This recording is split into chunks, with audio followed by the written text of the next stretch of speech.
Hi, my name's Sam. Welcome back to The View From Here.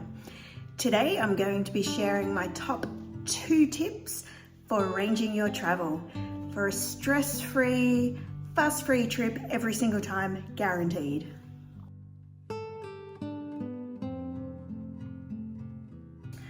I've been organising travel for busy executives in large companies for almost 25 years now. And there's 2 things that I do every single trip for every single executive I've ever organised travel for. And I'm going to be sharing those top 2 tips today. It's meant that not only do their trips go smoothly, things can be organised easily and reorganised if the need should arrive. Tip 1, put all the travel that you've arranged in one place. So for the executives, I use Outlook, so Microsoft Outlook and a calendar, and I put all their details in one place. So I will put their flight details, the hotel details, and any transfer information. For me personally, I like to go a bit old school when it comes to my personal travel plans, and I like to put all my details in a calendar.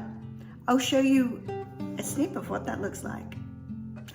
And then what happens is I put the information in there, I send a screenshot to my mum, and I also share a screenshot or save a screenshot for myself in my phone, which I'll have with me when I travel.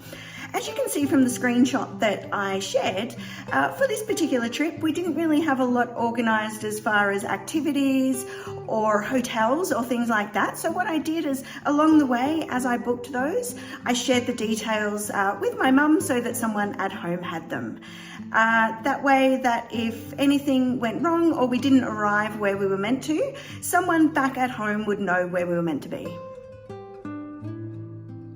This leads me straight on to my second tip, which is always make sure that someone back at home has a copy of your itinerary. So where you're due to be, on what date, and any details like flights or hotels that you're going to stay in. It doesn't need to be to the minute detail, just the main overall itinerary, so that if something were to happen and you hadn't checked in and anyone was worried about you, they would know, for example, that okay, on this date you were meant to be traveling back to Bangkok, and then they would know where you're meant to be, and they would have hotel details to check in with.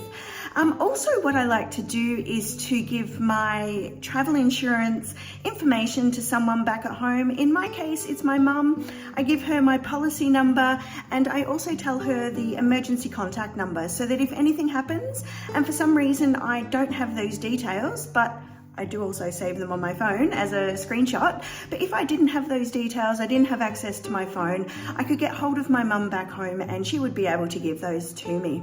I also give her a photocopy of my passport. So just the page with the photo and all the details on there, and a photocopy or screenshot of any visas that I have as well. So once again, if something were to happen while I was overseas and I need to get my passport, for example, or a visa reissued, my mum could easily give me the details, or I would have screenshots on my phone so that they could be more easily reissued. Okay, I hope this helps, and looking forward to seeing you on the next video.